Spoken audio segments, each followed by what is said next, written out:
Vous savez, quand on vient dans la maison de Dieu, on ne vient pas parce que c'est une routine. Non, on vient pour apprendre. Et moi, je demande toujours, c'est vrai qu'aujourd'hui, on a des portables, on peut noter sur les portables, mais je demande toujours aux hommes d'avoir un petit cahier ou d'avoir, je ne sais pas, une feuille. Le feuille peut se perdre. Mais bien aimé, ce que je vous dis aujourd'hui, parce que peut-être un jour j'avais écrit. Et ce que j'ai écrit, je les révisionne des fois de temps en temps. Et cela me donne encore d'autres choses à vous dire. Ça fait presque un mois, plus d'un mois, je dirais même plus, parce que c'est depuis le mois de juin que nous sommes en train de parler d'un sujet. Et notre sujet, qui peut me rappeler? L'hygiène spirituelle. Non, je parle du sujet. Devenir grand. Nous sommes en train de parler de devenir grand. La Bible dit dans le livre d'Hébreux, au chapitre 11, à partir du verset 24, 26 par là, il dit que Moïse, devenu grand, il refusa d'être appelé le fils de la fille des... Et pourtant, Moïse avait déjà 40 ans. Moïse avait 40 ans. Quand il a compris qu'il n'était pas le fils de la fille de Pharaon. Humainement parlant, on va dire que Moïse était déjà grand. S'il pouvait avoir des enfants, il pouvait même avoir déjà des enfants. Parce qu'aujourd'hui, même les enfants, je ne recommande surtout pas. Les enfants, vous avez encore 20 ans, vous avez 15 ans. Oh non, moi j'ai mon chéri. Moi, tu as encore 15 ans. J'ai un chéri. Est-ce que tu connais vraiment l'amour? La Bible dit qu'il ne faut pas réveiller l'amour. Si vous le réveillez, il risque de vous emporter. Voilà pourquoi les enfants, tu es encore un enfant, tu vas t'hasarder en disant, moi j'ai une copine, je suis amoureux, et vous ne savez pas quelle est la puissance de l'amour. Ça risque même, tu risques d'abandonner les études à cause de l'amour.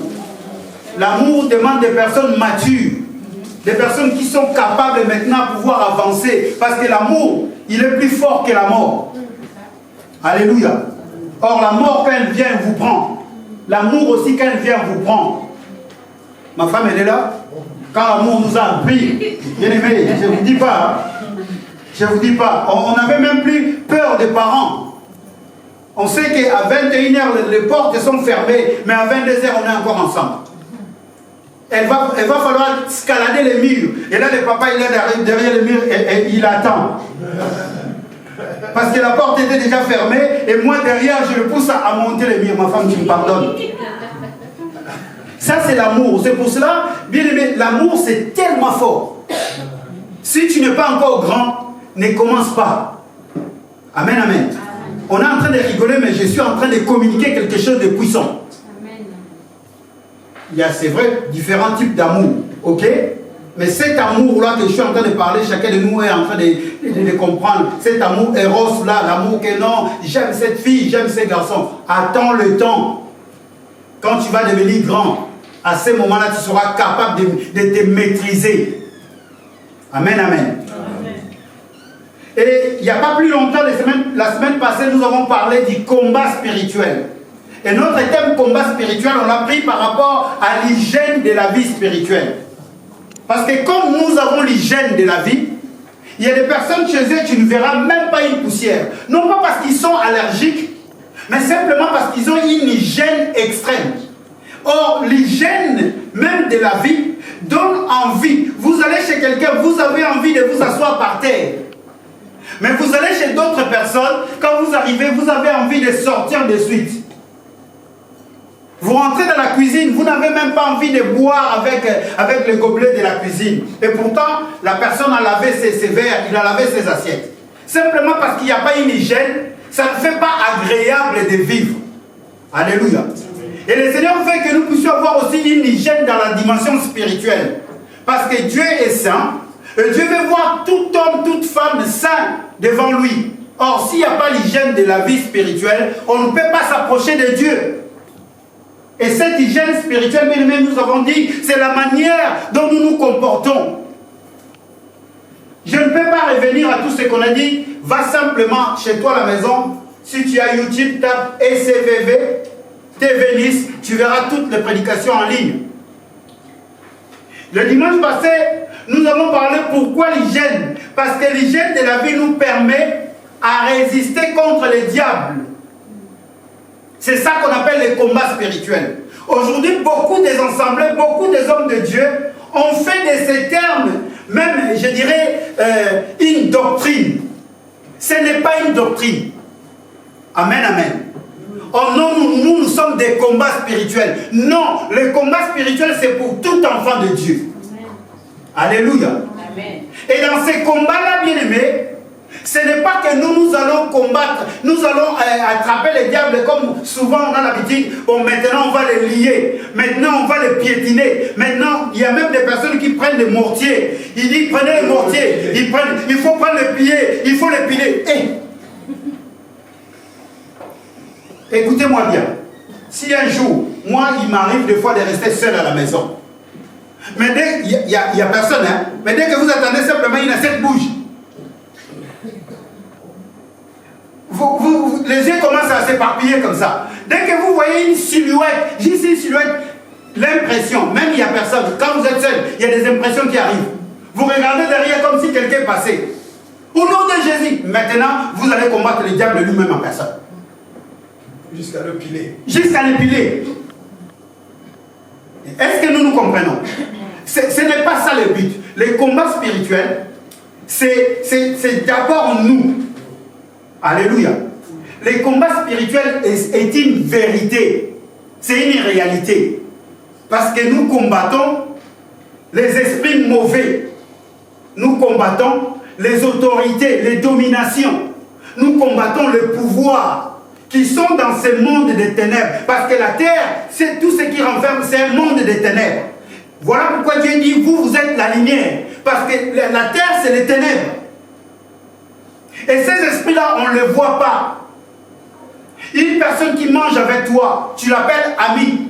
Mais ce qu'il est en train de penser dans son cœur pour toi, tu ne le sais pas. Tu dors avec lui. Chérie, chérie, je t'aime. Mais tu ne sais pas pour quel but il est venu dans ta vie. C'est à cela que nous nous combattons. Et Dieu nous dit, nous n'allons pas aller les attaquer. N'essayez surtout jamais d'aller attaquer les diables. Il va vous tabasser. Bien aimé, il s'appelait, vous savez comment il s'appelait? Lucifer. L'ange de lumière. C'est lui qui mettait la perfection. Il était celui qui approuvait.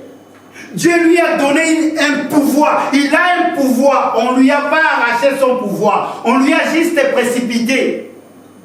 Il a été précipité, mais il a ce pouvoir-là. Nous disons le diable n'a plus le pouvoir. Non, il n'a plus, j'avais bien expliqué peut-être mardi, le diable n'a plus le pouvoir sur la mort. Parce que l'ennemi la plus coriace, c'était la mort.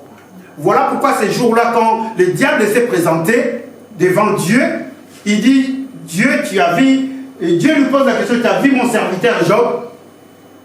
Il dit non, parce que tu lui as donné des biens, les enfants qui sont belles, il a beaucoup de richesses, voilà pourquoi il est intègre. Dieu dit non, parce qu'il me craint. Le diable dit non, il ne te craint pas à cause de ça. Vous savez ce que Dieu avait dit? Dieu avait dit une seule chose. Il dit va, prends-lui tout. Mais ne touche pas. À ce moment-là, le pouvoir de la mort était encore entre les mains du diable. Était encore entre les mains du diable. Donc il était capable d'aller prendre la vie de Job parce qu'il avait encore le pouvoir.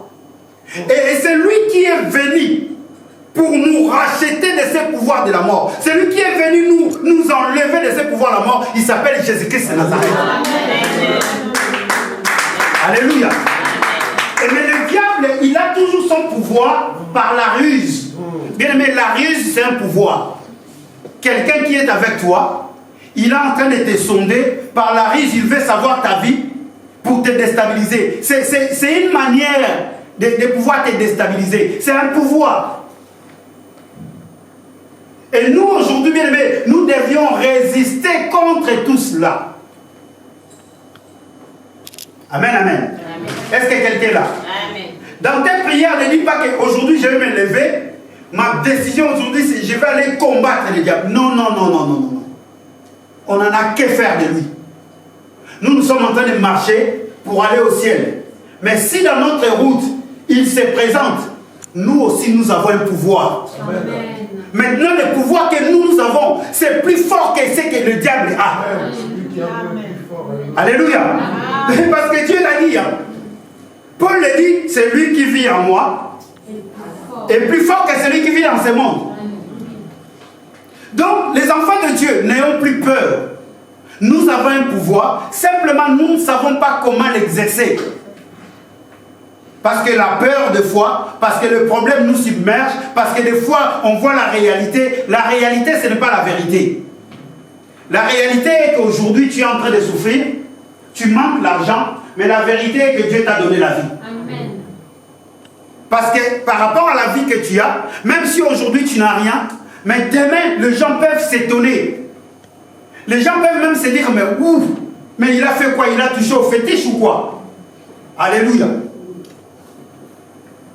Dans la vérité, bien aimé, il y a toujours la main de Dieu dessus. Et aujourd'hui, nous voulons avancer un peu. J'avais dit, on va prendre cet Éphésiens 6, verset par verset. Amen. On avait vu les versets 10, les versets 11.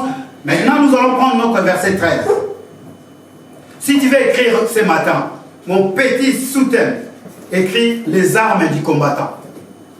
Les armes du combattant. Papa, est-ce qu'on peut aller dans Éphésiens 6? Oui.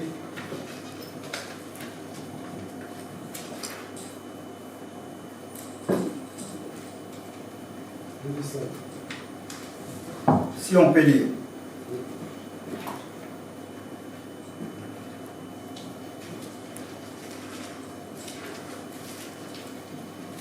Qu'est-ce qu'il nous dit le verset 13? Éphésiens chapitre 6, le verset 13. Il est écrit ce qui suit. C'est pourquoi prenez toutes les armes de Dieu afin de pouvoir résister dans le mauvais jour et tenir ferme après avoir tout surmonté. C'est pourquoi endosser l'armure que Dieu donne afin de pouvoir résister au mauvais et tenir jusqu'au bout après avoir fait tout ce qui était possible. C'est quoi les mauvais jours? Est-ce que quelqu'un là? D'après vous, c'est quoi les mauvais jours? Les jours des... C'est quoi les mauvais jours? Sœur Sanata, c'est quoi les mauvais jours?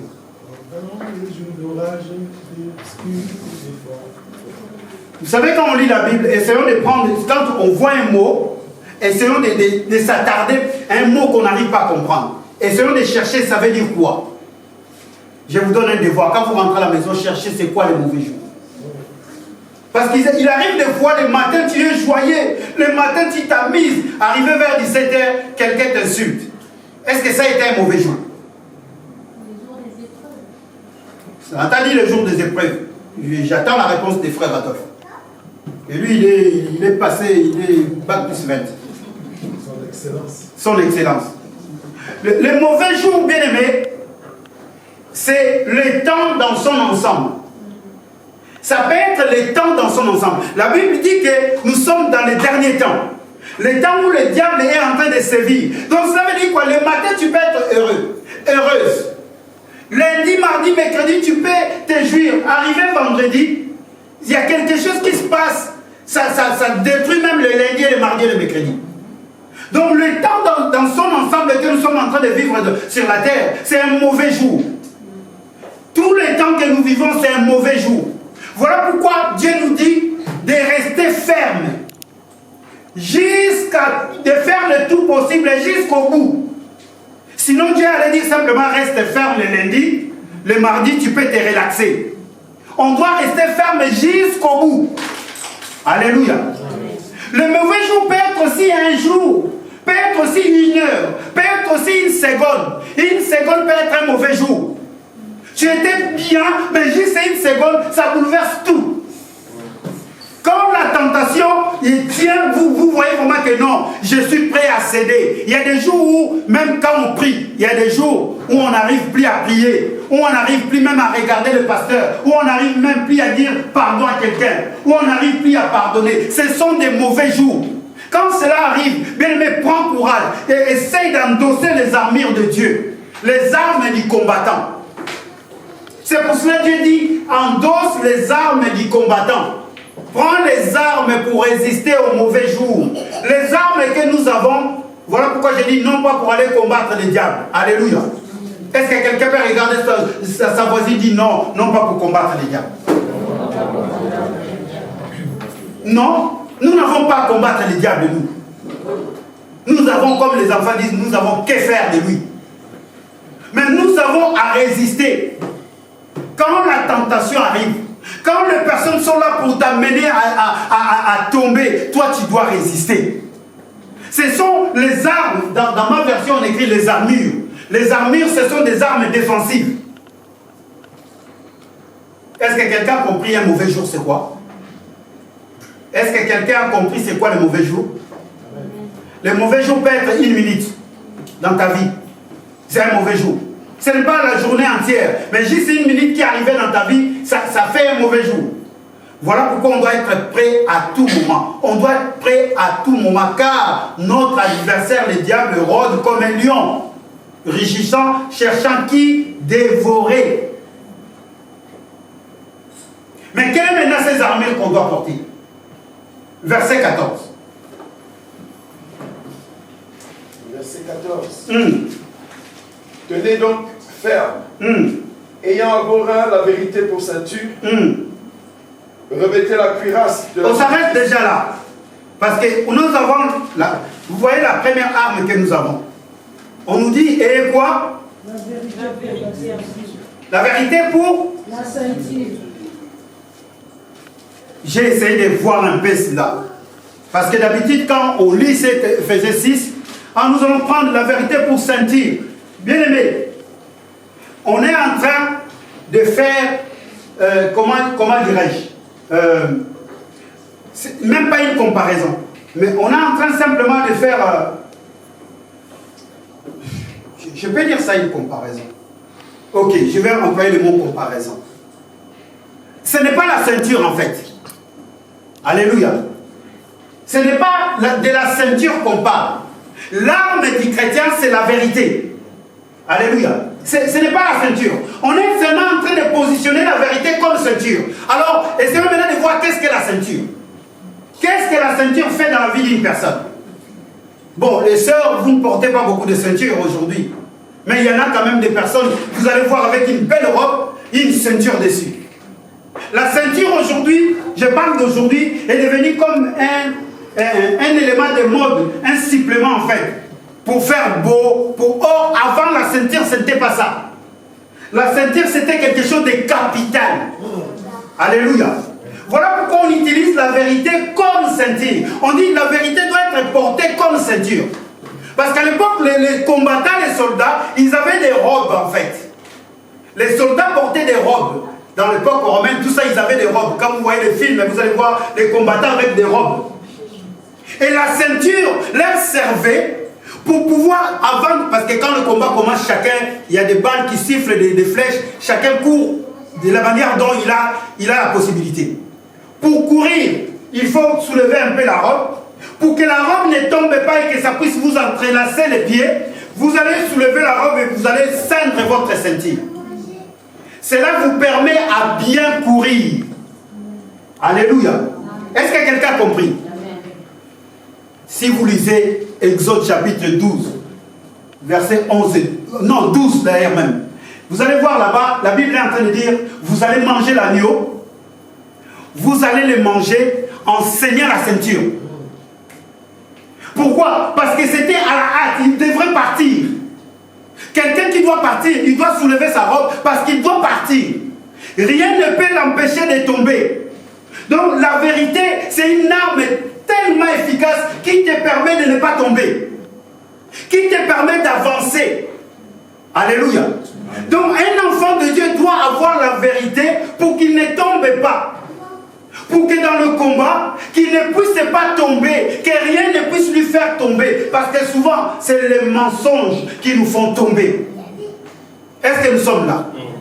Alléluia. Est-ce que quelqu'un peut dire la vérité pour ceinture? La vérité pour ceinture. Bien aimé, prenons le livre de Jean au chapitre 14.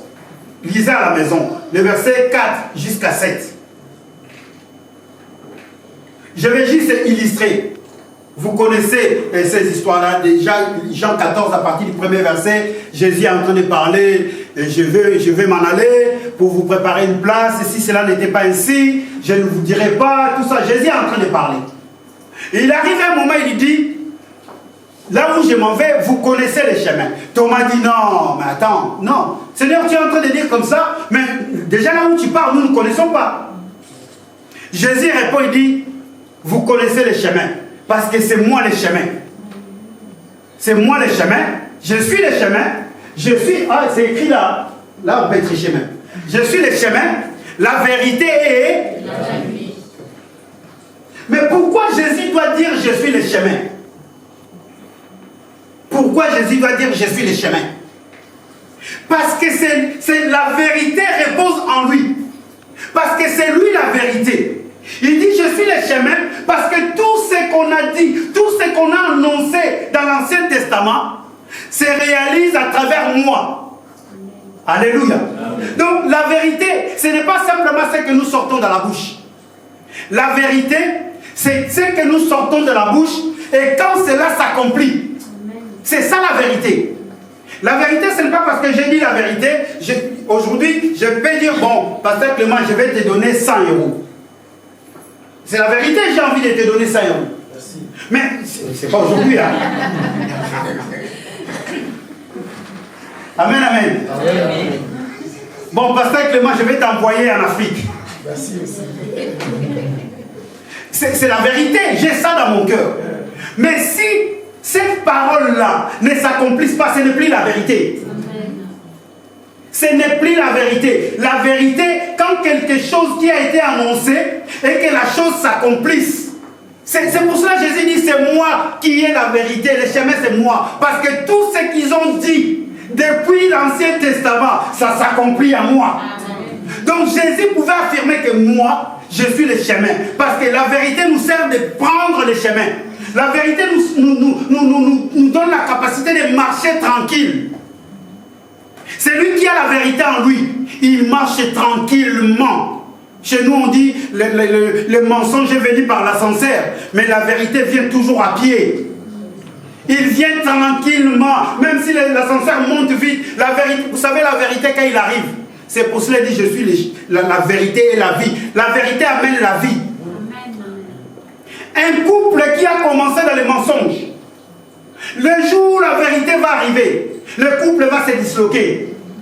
Pourquoi? Parce que la vérité arrive. Amen.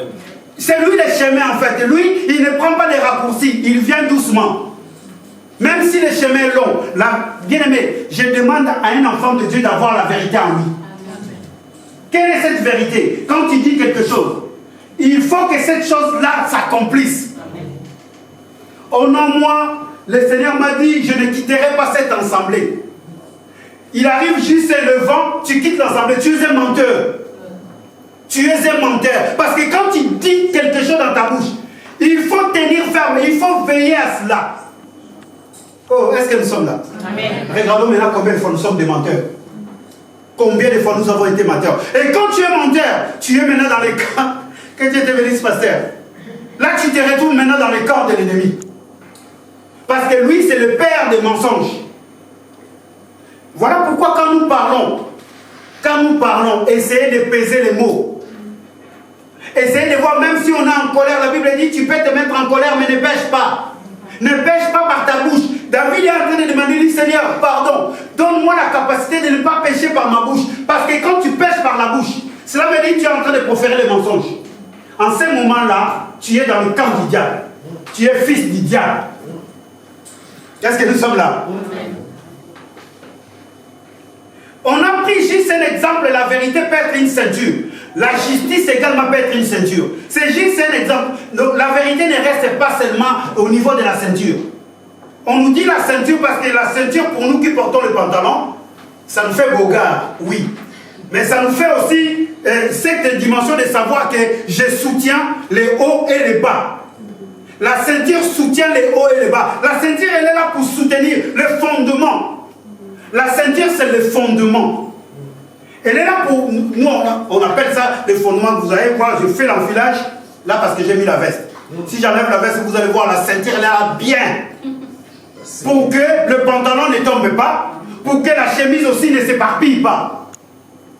C'est pour cela que Dieu dit qu'une prophétie, même si elle est vraie, mais cette prophétie-là, son fondement, c'est la vérité.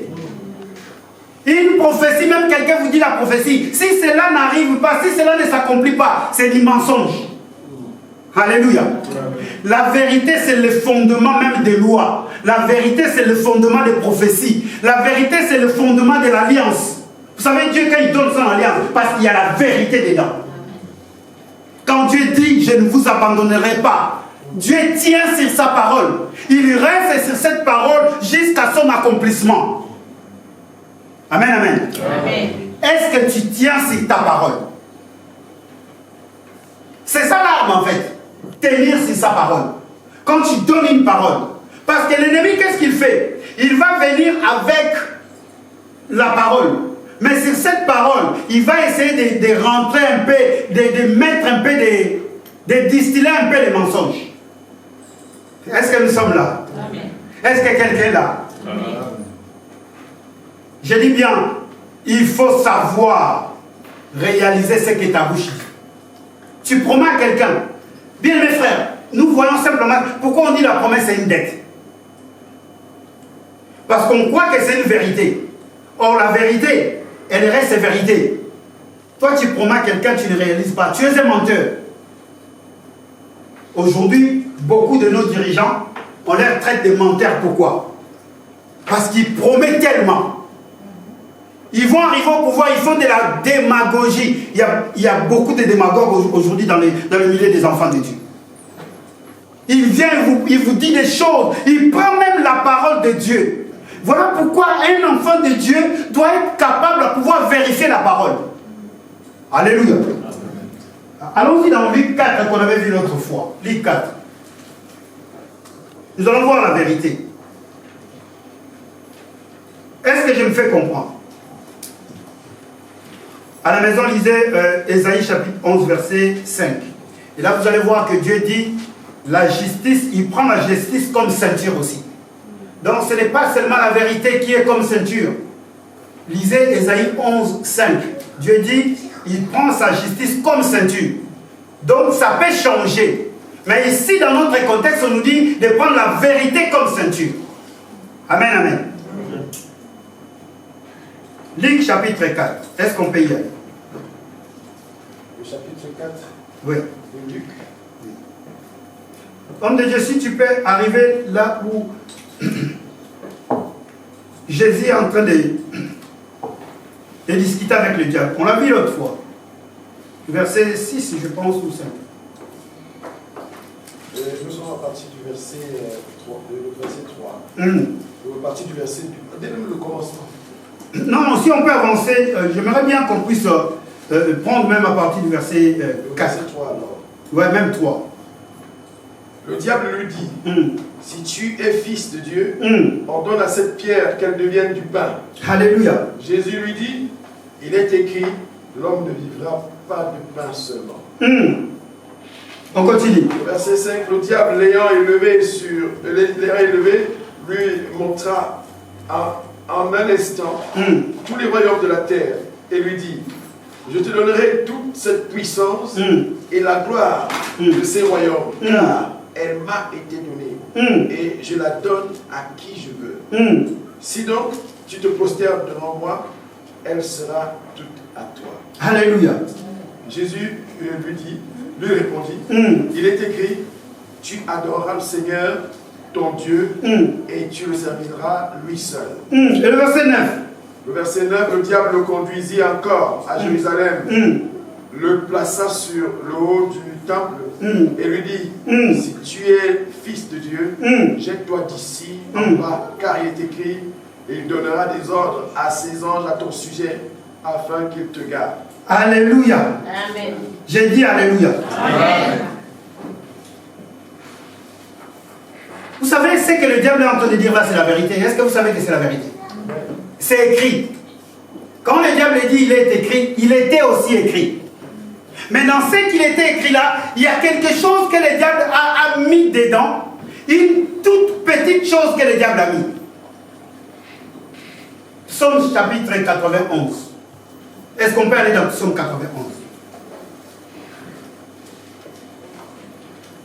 Homme de Dieu, si rapidement on peut lire le verset 9. Est-ce que nous sommes là? Psaume chapitre 91. Le verset 9. Il est écrit ce qui suit. Car tu es mon refuge, ô Éternel. Tu es mon refuge. Tu fais du Très-Haut ta retraite. On continue, homme de Dieu. Aucun malheur ne t'arrivera, aucun fléau n'approchera de ta tente. Car il ordonnera à ses anges de te garder dans toutes tes voies. Ils te porteront sur les mains, de peur que ton pied ne heurte contre une pierre. On peut s'arrêter là. Est-ce que quelqu'un a compris un peu? Le psaume 91. Regardez ce qui est écrit dans la version semaine. Le verset 9. L'Éternel est mon... L'Éternel est mon berger. Dans ma version, c'est marqué l'Éternel est mon refuge. Si tu as fait du Très-Haut ton abri, aucun mal ne t'atteindra. Si tu as fait du Très-Haut quoi?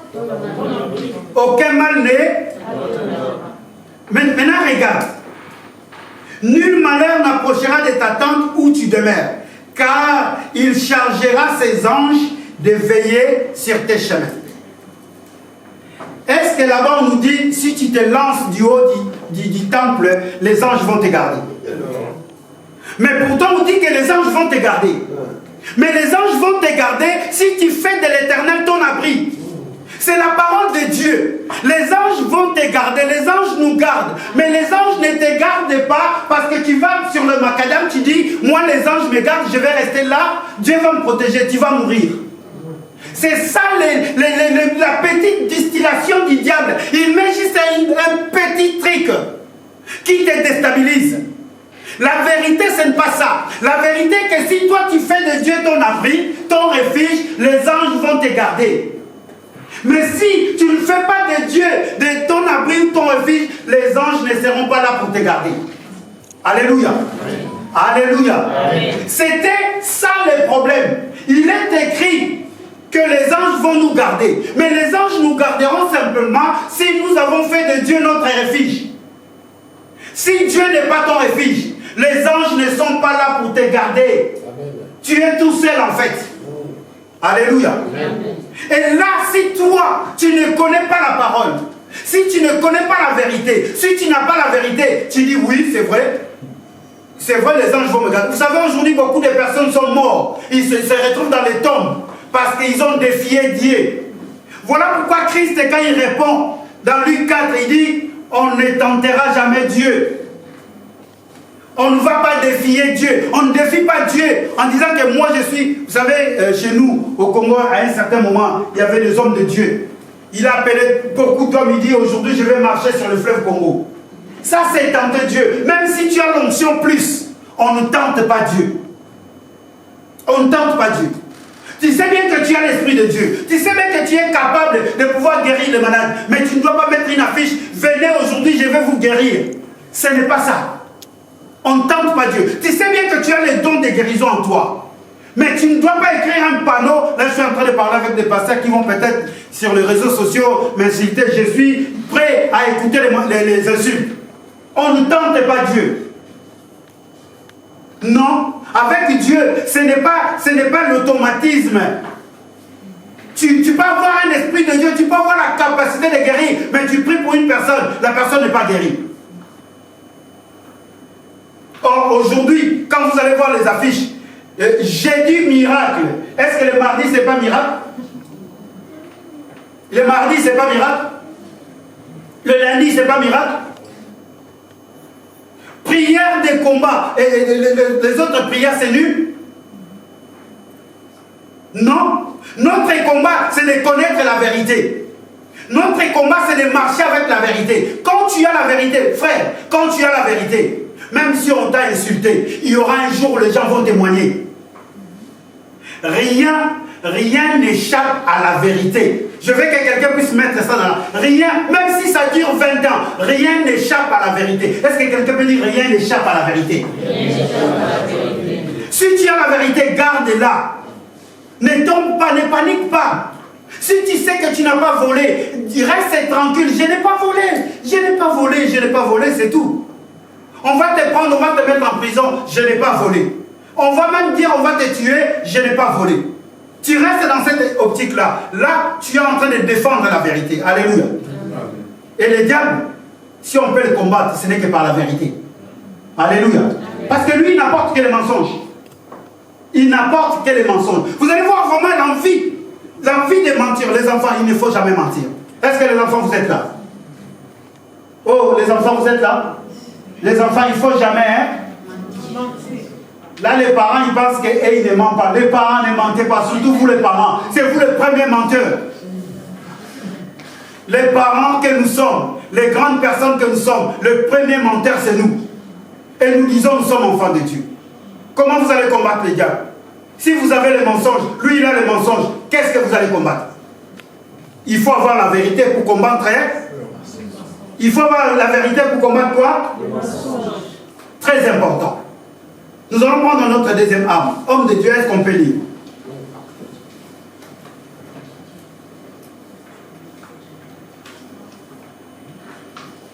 Sinon, je vais rester longtemps là. Nous retournons dans Ephésiens 6. Ephésiens chapitre 6, le verset 15. À partir du verset... Nous sommes toujours dans le verset 14, je pense. Verset 14. Ouais. Revêtez la cuirasse de la justice. Revêtez quoi? La cuirasse de la justice. Ça, c'est notre deuxième arme. La cuirasse de la... À la maison, si vous pouvez écrire pour la vérité, écrivez Ésaïe 55, 11. Ça, je vous donne pour que mardi, nous puissions alimenter les débats. Écrivez également Ésaïe 45, 22 à 23. Ésaïe 55, 11. Ésaïe 45, 22, 23. Matthieu 5, 17 à 20. 45, 22 à 23. Ça, c'est Ésaïe. Matthieu, chapitre 5, 17 à 20. Hébreux 4, 12 à 13. Je vous donne beaucoup de versets pour que vous puissiez vous exercer. Romains 13, 12. Oui. Je reprends. Hébreux 4, 12 à 13. Éphésiens 4, 20 à 25. Est-ce que vous écrivez? Beaucoup de personnes, je vois, ils n'écrivent pas. C'est pas bon. Romains 13, 12. Tout ça, ça nous parle de la vérité. Hébreux 4, 12 à 13. Romains 13, 12. Est-ce que je peux avancer? On nous dit de prendre la justice comme une... Vous savez, la cuirasse, c'est quoi? La cuirasse... C'est un gilet par balle. Ah! Frère Adolphe, je pensais que tu dormais. J'aime cette réponse. La cuirasse, c'est un gilet par balle. Et les gilets par balle, bien aimé, ils couvrent le torse et ils couvrent le dos. En fait, quand vous voyez les navires de guerre, les chars de combat, devant les chars, c'est fait en acier. La cuirasse, c'est fait en acier. Les gilets par balle, c'est fait en acier. Pour que quand la balle va arriver, ne puisse pas transpercer le cœur. La justice, c'est au niveau du cœur. Alléluia. Quand on dit de prendre la justice comme cuirasse, ce n'est pas que tu vas aller porter un gilet, tu vas dire que non, moi j'ai un gilet, je vais... Non, c'est dans la dimension du cœur. Est-ce que ton cœur est couvert? Est-ce que ton cœur est protégé? La Bible dit dans le livre de Proverbes, au chapitre 4, là-bas, il dit quoi? Garde ton cœur plus que tout, car de lui vient quoi? Les sources de la vie. Comment il réagit ton cœur? Parce que la justice vient du cœur. Il doit être protégé. Tu dois protéger ton cœur dans des pensées méchantes, dans des pensées obscures. Des fois, tu ne parles pas. Il y a beaucoup de personnes qui rigolent. Vous allez voir, il est en train de vous... Quand vous le voyez, vous dites ça, c'est un ange. Il vous donne à manger, il vous sert, chérie, je t'aime. Mais son cœur, tu ne sais pas quelles sont les pensées qui émanent dans son cœur. Tu ne connais pas. Voilà pourquoi Dieu dit, votre cœur doit être pur. Garde ton cœur. C'est l'arme le plus efficace. C'est que le diable fait détruire ton cœur. Est-ce que vous regardez, moi je les regarde, Marinette et les chats noirs. Moi, ce sont mes films que je regarde. Marinette et les chats noirs. Quand je suis à la maison, des fois, quand il y a des dessins animés, je regarde ça. Et il y a un méchant, lui, son rôle, tout le temps, son rôle, c'est d'aller noircir les cœurs. Là, les enfants, ils comprennent de quoi je parle. Les parents, ils sont perdus. Le diable, son rôle, c'est noircir le cœur d'un enfant de Dieu. Est-ce que nous sommes là? L'arme efficace d'un enfant de Dieu, le cœur doit être pur. Quand on dit avoir la cuirasse, cela veut dire quoi? Protéger ton cœur. Est-ce que tu protèges ton cœur de mauvaises pensées qui viennent? Est-ce que tu protèges ton cœur? Vous allez voir un enfant de Dieu, un pasteur, un évangéliste, un docteur, je ne sais pas, maman prophétesse. Mais quand vous ressentez, quand le Seigneur vous permet de comprendre les pensées de son cœur, quand vous allez comprendre qu'à ces jours-là, ce qu'il a dit, c'était pour ça, vous allez voir qu'elle est tellement méchante que vous ne lui donnerez même plus accès de vous approcher. Et le diable, on peut le combattre que par rapport à cela. Le cœur, notre cœur, doit avoir cette capacité de supporter les gilets par balles, bien aimés. Colossiens chapitre 1, chapitre 4, verset 1.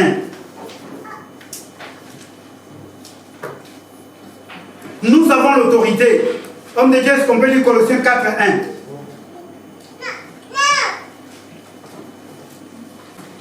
Bon, je vais passer rapidement parce que là, est-ce que ça va? Oui. Je parle trop vite? La justice ou la droiture du cœur. Il faut savoir protéger ton cœur. Colossiens chapitre 4, verset 1. Verset 1. Maître, accordez à vos serviteurs ce qui est juste et équitable, sachant que vous aussi, vous avez à mettre dans le ciel. On dit quoi? Maître, accordez à vos serviteurs quoi? Ce qui est juste et équitable. Ce qui est juste et équitable. Bien aimé, il faut être équitable dans ces jugements. En fait, l'arme efficace, c'est, vous savez, le diable, c'est le favoritisme. Donc, un enfant de Dieu ne peut pas être dans le favoritisme. Alléluia.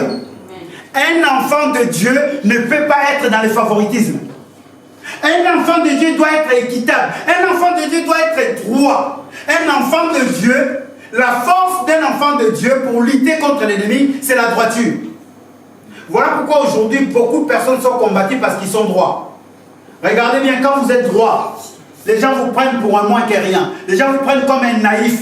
Moi, beaucoup de personnes me prennent pour un naïf parce que simplement j'essaye, je dis bien, j'essaye d'être droit. Les gens vont vous prendre comme un naïf, comme si vous ne connaissez rien. Mais quand ils viennent, ils vont retrouver que vous avez une capacité qu'eux, ils n'ont pas. Alléluia. Les gens vont commencer à se jouer de vous en sachant que bon, parce que vous êtes droit, parce que vous n'aimez pas ça et ça. Mais ça, c'est une arme efficace. Et avec ça, bien aimé, Dieu va toujours combattre auprès de vous. Si vous êtes droit dans votre vie, si vous êtes droit dans votre vie, Dieu va toujours combattre à votre côté. Et c'est ce que Dieu veut. Il veut que nous soyons droits. Comment aujourd'hui on peut dire une chose, demain on dit une autre chose? Alléluia. Amen. Comment aujourd'hui on peut se dire qu'on est amis et demain c'est toi qui vas aller insulter l'autre? Comment aujourd'hui on peut dire qu'on est frère et frère et demain c'est toi qui vas aller divulguer tous les secrets que je t'avais dit? Comment aujourd'hui vous pouvez soutenir un frère, mais dès qu'il y a un couac qui arrive, vous l'abandonnez et vous commencez même à dire des secrets que cet homme-là vous a dit? La droiture. Restons droits. Bien aimé, même si quelqu'un vous a fait du mal, s'il vous a dit des secrets, il ne faut pas les divulguer. Alléluia. Amen. Ah, il va voir, lui il a fait ça. Maintenant, moi je vais l'étaler sur la place publique. Non. C'est la force d'un enfant de Dieu. Alléluia. Amen. Quand on est droit, bien aimé, Dieu va toujours vous utiliser puissamment. Et l'ennemi ne peut pas venir parce que le diable c'est quoi? Le diable attend simplement ce que tu as. Il vient simplement rentrer dans ce que toi tu as dans ton cœur. Si tu as la méchanceté dans ton cœur, le diable va te pousser encore à aller plus loin. Mais s'il ne trouve rien de méchant dans ton cœur, le diable ne peut pas, il n'a pas l'accès en fait. Il n'a pas l'accès. Voilà pourquoi on dit résiste-lui par la droiture. Quand il vient, il voit que tu es droit. Il va essayer, mais il trouve que non, cet homme-là est vraiment droit. Je change de direction. Amen, amen. Bien aimé, moi, les gens m'ont cherché par tous les moyens. Ils m'ont dit non, si on fait ça, on va être comme ça. Si on fait ça, on va être comme ça. Mais à chaque fois, j'étais droit. Alléluia. À chaque fois, je reste droit. Mais tu ne vois pas que l'autre là, il n'est pas digne d'être. J'ai dit non, mais même s'il n'est pas digne, Dieu l'a mis là. Qu'est-ce que moi j'ai fait? Je reste droit. Ah, il dit non, lui là, on ne peut plus l'avoir. Allez, on change de direction. Le diable change de direction. Alléluia. Le diable change de quoi? Quand vous êtes droit, le diable finira par changer de direction. Il ne restera pas là derrière. Il va voir que non, cet homme-là, il est tellement droit. Non, je ne peux plus. Je change de direction. Est-ce que le diable a déjà changé la direction à cause de votre droiture? Alléluia. Amen. Amen, amen. Amen. Quand vous êtes droit, ne vous inquiétez pas, même si on va vous insulter, le diable va changer de direction. La chose la plus importante, que le diable change de direction. Ce n'est pas l'humilité ou comment on appelle ça, les humiliations que vous recevez. C'est rien. Jésus, notre maître, a été humilié. Mais le diable a changé de direction. Alléluia. Est-ce que vous savez que le diable a changé de direction? Mais pourquoi le diable ne change pas la direction de ta vie? Il est toujours là. Il est toujours à tes côtés. Tu marches. Parce que toi, tu n'es pas droit. L'arme efficace d'un enfant de Dieu, c'est la droiture. Est-ce que tu es droit? Là, maintenant, on est en train de voir que le combat, ce n'est pas d'aller donner des coups. Le combat, c'est toi. Le combat, c'est moi. Marie-Claude, le combat, c'est toi. Est-ce que tu es droite dans ta vie? Je suis en train de regarder. Non, il ne veut pas que je le regarde, sinon je vais citer son nom. Amen, amen. Jacques chapitre 2, versets 1 à 4. Est-ce qu'on peut lire cela? Jacques chapitre 2, verset 1 à 4. Rapidement, homme de Dieu. À 4, je lis ce qui est écrit. Mes frères, que votre foi en notre glorieux Seigneur Jésus-Christ soit exempte de toute acception de personne. Supposez en effet qu'il entre dans votre assemblée un homme avec un manteau d'or et un habit magnifique, et qu'il y entre aussi un pauvre misérablement vêtu. Si, tournant vos regards vers celui qui porte l'habit magnifique, vous lui dites, toi, assieds-toi ici, à cette place d'honneur. Et si vous dites au pauvre, toi, tiens-toi là debout, ou bien assieds-toi au-dessous de mon marchepied, ne faites-vous pas en vous-même une distinction. Et ne jugez-vous pas sous l'inspiration de pensées mauvaises. Vous jugez sous l'inspiration de quoi? De pensées mauvaises. Écoutez, non, écoutez. On peut s'arrêter là, le verset 4. C'est bon, merci beaucoup. Dans la version seulement, c'est marqué comme ceci. Mes frères, gardez-vous de toute forme de favoritisme. Gardez-vous de toute forme de quoi? De favoritisme. Non, parce que c'est ma mère, parce que c'est mon frère, parce que c'est ma soeur. Je vais. Avec Dieu, il n'y en a pas ça. Être droit avec Dieu. Ton oui soit oui et ton non soit non. C'est ça l'arme d'un enfant de Dieu. Je sais que c'est dur. Je sais que ce n'est pas facile. Mais vous allez voir aujourd'hui, les chrétiens que nous sommes, les pasteurs que nous sommes, ce n'est que du favoritisme. Non, parce que celui-là, c'est ma mère, je vais la défendre comme il se doit. Ah, moi, on ne touche pas mes enfants. Avec Dieu, ce n'est pas ça. C'est ton enfant, il faut l'aimer. Mais quand il s'agit des affaires de Dieu, ce n'est plus un enfant, c'est ton frère. Alléluia. Quand il s'agit des affaires de Dieu, ce n'est plus ta mère, c'est ta soeur. Et aujourd'hui, le favoritisme est rentré dans l'église. Ah, pourquoi on a parlé comme ça, ma femme? Vous ne savez pas que moi je suis le pasteur. Tais-toi, pasteur. Tais-toi. Il n'y a pas de favoritisme. Si ta femme s'est conduite mal, on doit la parler. Alléluia. Mais aujourd'hui, quand on parle mal aux femmes du pasteur, il y a des suspensions. Pourquoi vous avez touché maman pasteur? Qui a dit que c'est maman pasteur? C'est la sœur Liliane. C'est pas maman pasteur. Alléluia. Amen. Non, elle n'est pas maman pasteur. Elle est la sœur Liliane. C'est notre sœur. Les jours où elle va faire, je ne sais pas, ses cours de pastoral, elle deviendra pasteuse. Ah, là, on va appeler maintenant pasteuse Liliane. Alléluia. Comment se fait-il que moi j'ai un appel, directement ma femme doit être collée à cet appel et qu'il y a du favoritisme? Ça n'existe pas. Et Dieu, quand il voit ça, bien aimé, nous sommes dans le camp de l'ennemi. Sans le savoir, quand tu es dans le camp de l'ennemi, on va te tabasser. Même si tu es fort, et ils sont nombreux. Alléluia. Je disais Alléluia. Est-ce que quelqu'un peut éviter le favoritisme dans sa vie? Oh non, parce que là, il y a l'argent. Aujourd'hui, c'est l'affaire de l'argent. Tant qu'il y a l'argent, les églises se séparent souvent à cause de l'argent. Dès qu'il y a un intérêt, vous allez voir, la famille s'entoure. Oh, le papa c'est le pasteur, la maman c'est le trésorier, et les enfants c'est les... Non, avec Dieu ça ne marche pas comme ça. Si quelqu'un sont là, moi j'aimerais bien que tous mes enfants soient là. C'est ça, j'aimerais bien. Je prie tous les jours qu'ils aillent parce qu'on appelle ça, ils sont dans un milieu favorable. Si un jour Dieu peut les appeler, pourquoi pas? Mais cela ne veut pas dire que si je vois un frère qui a un talent, je vais d'abord mettre mon frère qui a un talent et non mon fils. Mais aujourd'hui, ce n'est pas ça ce qui se passe.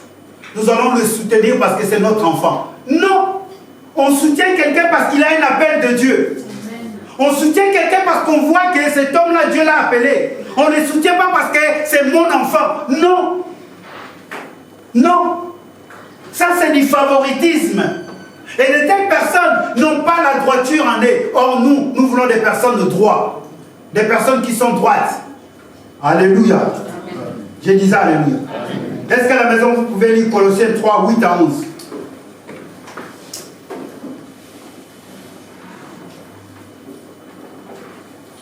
Est-ce que ça va? Oui. Nous sommes que dans la deuxième arme. Oh là là.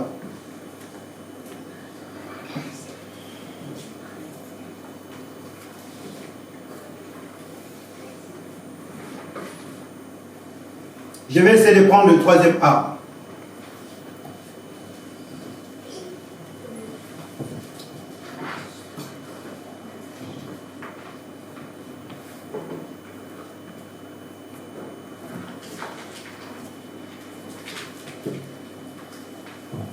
Permettez-moi.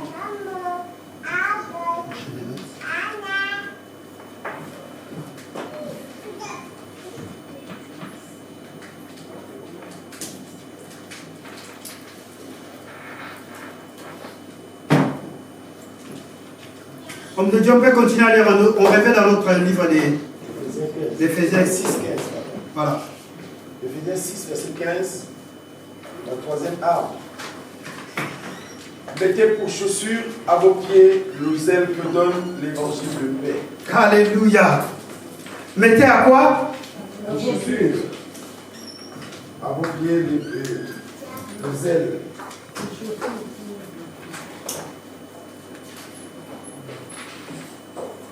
Ça, c'est notre troisième arme. Les ailes. Mettez à vos pieds les chaussures qui donnent quoi? C'est quoi les ailes? Est-ce que quelqu'un sait c'est quoi les ailes? Alléluia. Nous sommes là? Ayez pour chaussure, verset 15, ayez pour chaussure à vos pieds tu vois la version Semeur, j'aime ça, pourquoi? Il dit, ayez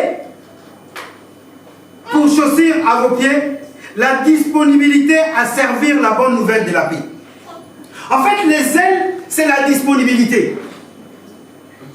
Les ailes, ce n'est pas la fougue. Ce n'est pas quelqu'un qui est là fougueux, quelqu'un qui court. Non, les ailes, c'est d'abord la disponibilité. Alléluia. Amen. Pourquoi on dit mettez ça comme chaussure? Parce que quand on a une chaussure, bien mais à l'époque, les messagers, les messagers, ils avaient des types de chaussures et ces messagers apportaient la paix.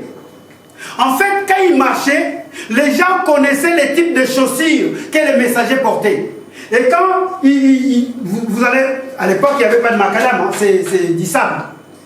Moi, j'ai connu cela. J'avais mon grand frère. Quand on allait au champ, et quand on marchait, il regardait les pieds de ceux qui sont passés avant. Et il était capable de te dire que c'est un tel et un tel qui est passé. Juste le pied comme ça qu'il a mis, quand il regardait, il dit, là-bas, quand on va arriver, il y aura un tel, un tel, un tel, un tel. Parce qu'il avait la capacité de comprendre, je ne sais pas la taille du pied, je ne sais pas s'il faisait allusion à quoi, je ne comprenais pas. Et quand on arrivait à la place, de suite, tu vois vraiment que c'est la pelle telle, telle. Or, les chaussures là que portaient les messagers, les gens les savaient.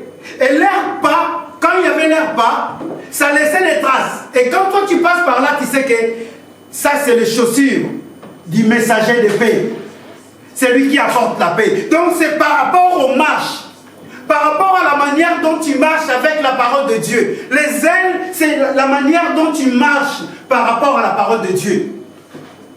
Est-ce que tu mets la parole de Dieu en priorité dans ta vie? En fait, c'est ça les ailes.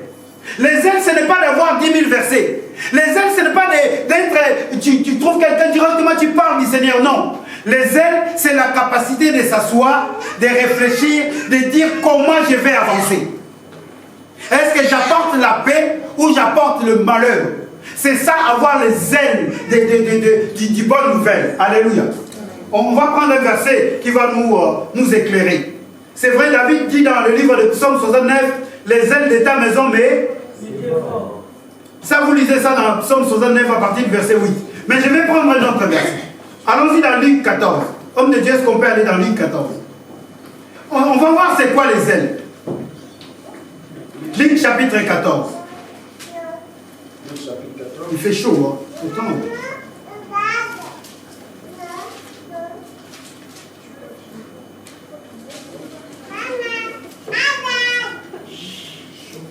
À partir du verset 25, homme de Dieu, est-ce qu'on peut lire à partir du verset 14, verset 25. Est-ce que nous y sommes là? Est-ce qu'on y est? Oui, à partir du verset 25. De grandes foules faisaient route avec Jésus. Il se retourna et leur dit, si quelqu'un vient à moi, et s'il ne aime pas son père, sa mère, sa femme, ses enfants, ses frères et ses sœurs, et même sa propre vie, il ne peut être mon disciple. Homme de Dieu, est-ce qu'on peut déjà même s'arrêter là? Comme de grandes foules accompagnaient Jésus, il se retourna vers ceux qui le suivaient et leur dit, si quelqu'un vient à moi et n'est pas prêt à renoncer à son père, sa mère, sa femme, ses enfants, ses frères, ses sœurs, et même à sa propre vie, il ne peut être mon disciple.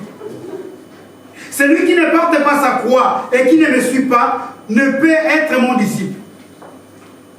En effet, si l'un de vous veut bâtir une tour, je continue, et c'est qu'il ne prend pas d'abord le temps de s'asseoir pour calculer ce que lui coûtera et de vérifier s'il a des moyens de mener son entreprise à bonne fin.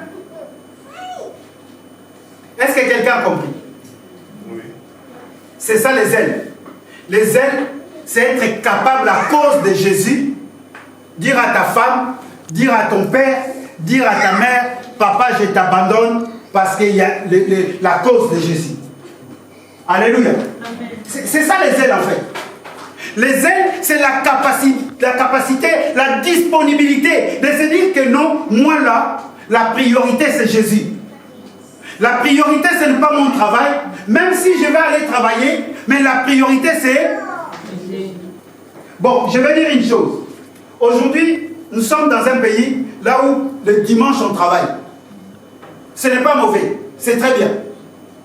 Mais, le dimanche, là où on ne travaille pas, parce qu'on a travaillé du lundi au samedi, quand on arrive le dimanche, le matin pour venir au culte, on dit quoi? On est...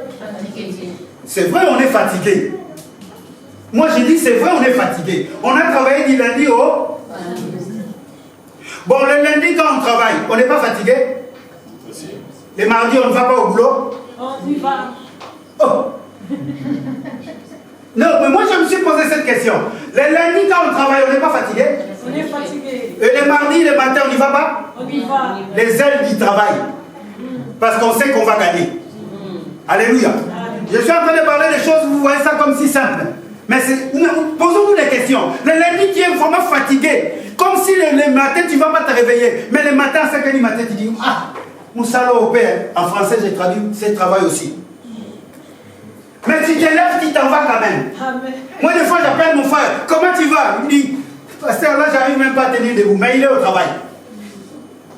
Les dimanches, parce qu'il a travaillé les samedis, parce qu'il est allé en fête les samedis, parce qu'il est allé dans un anniversaire, le dimanche, il dit, je suis fatigué. Oh, frère, tu manques des ailes.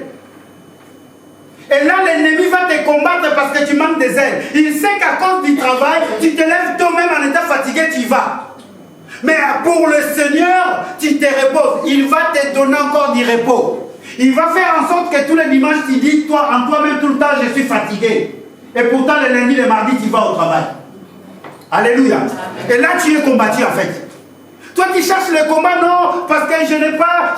Non, on t'a combattu juste à cause de ça. Tu manques des ailes. Voilà pourquoi Dieu dit, il faut prendre les ailes comme des chaussures. Or, les chaussures, c'est quoi? On leur a dit dans Exode 12, mettez vos sandales parce qu'on va partir. On va partir avec les sandales, on ne peut pas être le pied nu. Ça, c'est les ailes. C'est comparé aux chaussures. C'est comparé aux chaussures, pourquoi? Parce que je vais marcher, je ne sais pas où je vais marcher. Est-ce qu'il y a des épines? Est-ce qu'il y a des choses? Je vais taper où? Il faut que je mette mes sandales, mes chaussures. Ça, il faut que j'ai des ailes. Pas des ailes amères, mais des ailes en disant que, quels que soient les problèmes, même si je suis fatigué, mais pour Jésus, je suis. Amen. Amen. Alléluia. Amen. Si on dit ça, bien aimé, vous allez voir que l'Église va être forte. Si chacun de nous a des ailes, les ailes, ce n'est pas sortir, oui, c'est bien, c'est des ailes. Mais les ailes, c'est d'abord la disponibilité du cœur. Est-ce que tu te disposes pour Jésus? Quelqu'un qui veut être mon disciple, s'il n'est pas son père, s'il n'est pas sa mère. Vous savez, moi j'ai connu des personnes qui ont été zélées, mais leur zèle est tombé comme ça. Parce qu'ils ont commencé à supporter, ils sont devenus des supporters de leurs parents, des supporters de leurs enfants, des supporters de leurs pasteurs. Ne sois pas les supporters de ton pasteur. Ce n'est plus des ailes. Sois les supporters de Jésus. Alléluia. Oh non, moi on ne touche pas mon pasteur. Il faut qu'on touche à ton pasteur. D'ailleurs, il faut un pasteur, il faut qu'on le balance même, il faut qu'on sache même s'il est vraiment pasteur. Vous allez voir des gens qui se bagarrent parce qu'on a parlé mal du pasteur. Hey, quand on parle mal du pasteur, réjouissez-vous. Cela veut dire que votre pasteur a encore du boulot à faire. Alléluia. Amen. Mais les gens dans les réseaux sociaux s'insultent. Tu ne peux pas toucher au pasteur Samuel. Et quand vous voyez quelqu'un m'insulte, il faut lui encourager de continuer encore à insulter. Quand vous voyez quelqu'un en train de me critiquer, non, dis-lui quand même, la Bible le permet, dit que celui qui pêche, il pêche encore davantage. Amen, amen. J'aime ça, maintenant vous commencez à vraiment être fatigué. La chaleur commence à prendre sur vous. Alors vous qui donnez des raisons, je suis fatigué, je ne vais plus entendre ces raisons. Amen, amen. Vous croyez que Samuel n'est pas fatigué? Vous m'avez déjà vu là où je travaille? Un jour, je vais vous inviter à venir travailler avec moi. Et vous allez comprendre c'est quoi la fatigue. Je ne dis pas que ce que vous faites, ce n'est pas fatigant. Vous avez déjà vu ce qu'Adolphe il fait? Non. Vous avez déjà vu ce que l'évangéliste il fait? Non. Mais il est là. Il est là. Tu penses qu'il n'y a que toi qui es fatigué? Non. Tu es fatigué, bien évidemment. Mais pour Jésus, les ailes de ta maison me dévorent. David, c'était... Voilà pourquoi on appelle l'homme selon le cœur de Dieu. Quand il s'agit de la maison de Dieu, ça me dévore. Est-ce que quelque chose peut te dévorer parce qu'il s'agit de Dieu? Alléluia. Amen. Là, je commence à toucher. Là, il ne faut pas toucher, je pense. Amen, amen. À la maison, lisez Matthieu chapitre 10. Je vais m'arrêter là.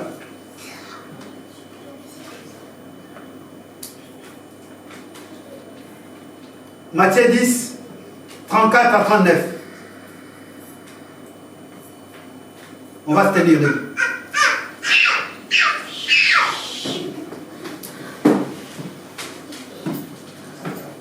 Est-ce que quelqu'un a compris? Les enfants, vous êtes là? La vérité, ce n'est pas simplement ce qui sort de la bouche, mais ce qu'on fait avec ce qui sort de la bouche.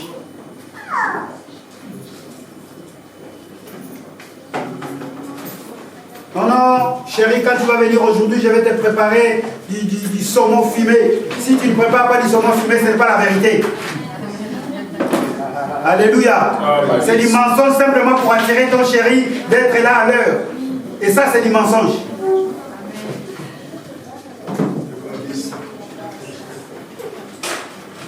Les zèles bien-aimés, c'est se rendre compte de la capacité qu'on a pour éviter les dégâts. Alléluia. Amen. Les zèles, c'est la capacité de se rendre compte, la capacité qu'on a de se rendre compte pour éviter les dégâts. C'est l'anticipation dans le bon sens pour négocier la paix. Quelqu'un qui a des zèles, il négocie la paix. Il sait comment s'y prendre pour qu'il y ait toujours la paix. C'est ça les zèles. Nous allons lever nos mains vers le ciel avant que je redonne le micro au pasteur Clément. Et je vais vous dire tous ces armes, toutes ces armures-là, toutes ces armes que nous devons porter. Nous arriverons bien évidemment à la parole. Mais tout cela sont ensemble. Son socle, c'est la parole. Parce que la vérité vient de la parole de Dieu. La justice vient de la parole de Dieu.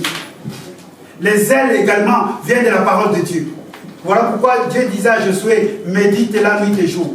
Tu vas voir la vérité. La vérité ne se trouve que dans la parole de Dieu. Alléluia. Si tu n'as pas cette parole, la vérité n'y sera pas. Tu vas être droit du cœur. La droiture ne se trouve que dans la parole de Dieu. Si la parole de Dieu, tu ne le prends pas comme ton élément pour pouvoir juger, tu ne seras jamais, tu n'auras jamais cette cuirasse-là. Tu vas avoir des ailes. Les ailes est accompagnées avec la parole de Dieu. Ce n'est pas les ailes parce que j'ai vu Samuel, je vais défendre Samuel. Non. Les ailes, ça se construit par rapport à la parole de Dieu. Est-ce que quelqu'un ce matin peut prier? Je sais que tu es là. Je sais qu'il y a beaucoup de problèmes dans ta vie. Je sais qu'il y a beaucoup de soucis dans ta vie. Mais la parole de Dieu nous donne la capacité de triompher au mal. Amen. Alléluia. Amen. La parole de Dieu nous donne la capacité de dire la vérité. La parole de Dieu nous donne la capacité d'être droit. La parole de Dieu nous donne la capacité. Même, c'est pour cela, moi, je dis, même s'il va rester deux personnes, je serai là. Parce que j'ai les ailes. J'ai les ailes. Parce que je mets d'abord Dieu en avant que toutes choses. Alléluia. Est-ce qu'on peut prier?